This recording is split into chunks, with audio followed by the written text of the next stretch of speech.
श्री राम हिंदुओं के सबसे प्रतिष्ठित देवताओं में से एक हैं। उन्हें भगवान विष्णु जी के 7वें अवतार के रूप में भी जाना जाता है, जिनका जन्म ही धरती पे बढ़ चुकी बुराई, दुर्भावना और व्यभिचार के खात्मे के लिए हुआ था। आप सबको हमारा नमस्कार। आपके अपने चैनल ओम गणपति में आपका स्वागत है। अगर आपने अभी तक हमारे चैनल को सब्सक्राइब नहीं किया है तो जल्दी से कर लें और बेल आइकन दबा दें ताकि हमारे हर वीडियो की जानकारी आपको सबसे पहले मिले। अगर हम वाल्मीकि जी की लिखी हुई रामायण को अच्छे से पढ़ें और उसका अध्ययन करें तो हम जानेंगे कि प्रभु राम एक आदर्श पुत्र, पति और राजा थे और वाल्मीकि रामायण के संपूर्ण 6 कांड में उनकी महानता और वीरता के किस्से हमें विस्तार से मिल जाएंगे। पर समय के साथ साथ श्री राम और रामायण को लेकर कई मिथक कहानियां और झूठ फैलते चले गए। कुछ किंवदंतियों की वजह से और कुछ उत्तरकांड जैसे बाद में लिखे गए काव्यों की वजह से आज हम इस वीडियो में कुछ ऐसे झूठ के बारे में ही बात करेंगे जो आपके लिए जानना बहुत जरूरी है।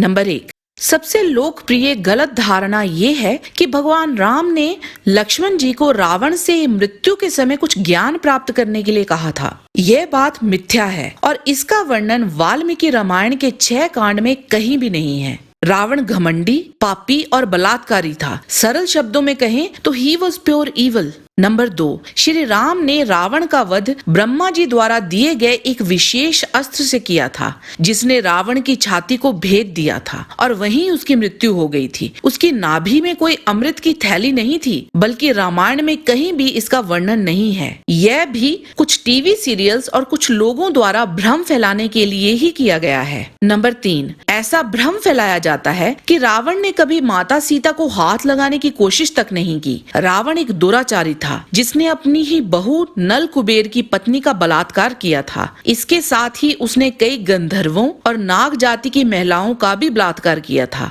बाद में ब्रह्मा जी ने क्रोधित होकर उसे श्राप दिया था कि कभी भी उसने किसी नारी से जबरदस्ती करने की कोशिश की तो उसके सिर के टुकड़े हो जाएंगे। इसी वजह से वह कभी माता सीता के करीब नहीं जा पाया। इसके पीछे उसकी कोई शालीनता नहीं थी। नंबर 4, एक और झूठ है कि श्री राम ने बाली को अनैतिक रूप से और पीछे से वार करके मार दिया था। ऐसा कतई नहीं था और यह भी रामायण को अच्छे से ना पढ़ने का ही नतीजा है।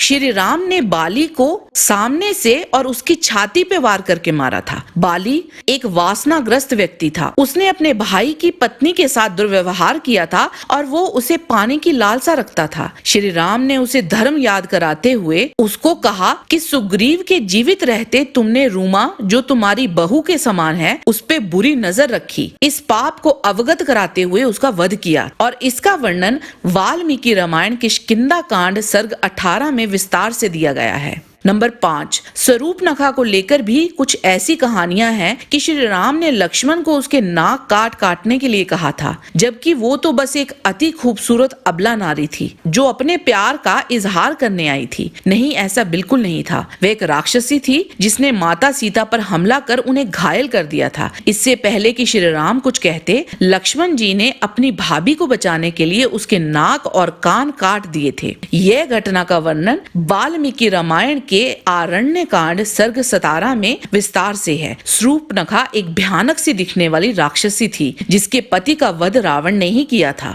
नंबर 6, एक और मिथक है कि श्री राम ने माता सीता को अग्नि परीक्षा देने को कहा। उन्होंने ऐसा कभी नहीं कहा था और तो और उन्होंने माता सीता को खुद को साबित करने के लिए भी नहीं कहा था। सीता जी ने स्वेच्छा से अग्नि परीक्षा देने का निर्णय लिया था। श्री राम और सीता जी ने समाज के बारे में सोचा था, वो समाज जो किसी को भी कटघरे में खड़ा कर सकता है। श्री राम अपने प्रिय के खिलाफ कोई अपशब्द नहीं सुनना चाहते थे। बाद में उन्होंने स्पष्ट रूप से कहा था कि उन्होंने माता सीता पर कभी संदेह नहीं किया, लेकिन वह उन्हें ताना मारने वाले समाज को बर्दाश्त नहीं कर सकते। हम सब ये जरूर सोचेंगे कि उनको समाज से क्या लेना देना था। वो ऐसा नहीं कर सकते थे। वो भारतवर्ष के आदर्श राजा और रानी थे, उन पे उनकी जिम्मेदारी थी। नंबर 7, एक और घृणा भरा भ्रम है कि श्री राम ने गर्भवती सीता जी को वनवास पे चले जाने के लिए बस इसलिए कहा कि किसी ने उनके अस्तित्व पर संदेह किया था। यह भी सरासर झूठ था। यह किस्सा सिर्फ उत्तरकांड में है, जो वाल्मीकि रामायण का हिस्सा नहीं है। वाल्मीकि रामायण का अंत श्री राम के राजा और माता सीता के रानी बनने के साथ होता है और वे दोनों पृथ्वी पर राज करते हैं। अरे कुछ लोगों ने तो श्री राम को काल्पनिक तक कह दिया था। प्रभु राम करोड़ों सनातन धर्म को मानने वालों के हृदय में बसते हैं और यह सब झूठ और मिथक बस भ्रम फैलाने और धर्म को नीचा करने के लिए ही फैलाए गए हैं। रामायण का बहुत गहरा आध्यात्मिक अर्थ है। जिसने पढ़ी है वही जाने। आज की वीडियो में बस इतना ही। जाने से पहले लाइक बटन जरूर दबा दीजिए और वीडियो अच्छा लगा है तो शेयर कीजिए। आपसे फिर मिलते हैं एक नए रोचक वीडियो के साथ। तब तक के लिए आप सबको हमारी शुभकामना। नमस्कार, सुरक्षित रहिए और कोरोना के खिलाफ डटे रहिए। जय श्री राम।